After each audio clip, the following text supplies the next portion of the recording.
baca ini dan malaikat akan berlumba-lumba untuk mencatatkan kebaikan untuk kita. Saya nak ajar satu bacaan yang boleh kita amalkan dalam solat apabila kita naik saja daripada rukuk. Bila naik saja daripada rukuk, kita baca ini. Apabila kita naik daripada rukuk, kita akan baca Sami'allahu liman hamidah.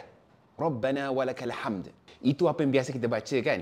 Betul? Okay, lepas ni tambah sikit bacaan tu. Tambah hamdan kathiran tayyiban mubarakan fi. Hadis ini ada dalam Sahih Bukhari di mana para sahabat mereka solat berjemaah bersama dan apabila mereka bangkit sahaja daripada rukuk dan mereka membaca Sami'allahu liman hamidah Rabbana walakal hamd. Ada sahabat yang menambah bacaan dan membaca apa yang saya baca tadilah. Hamdan kathiran tayyiban mubarakan fi. Selepas solat tu Nabi SAW bertanya kepada para sahabat, siapa di kalangan kamu yang baca bacaan tadi itu? Kemudian salah seorang pada sahabat datang dan cakap, sayalah yang baca.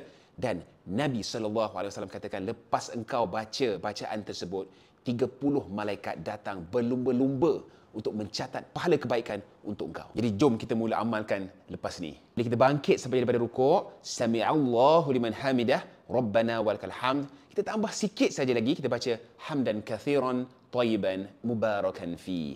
Anda belajar solat ini, kalau ya komen Allahu Akbar dan follow saya.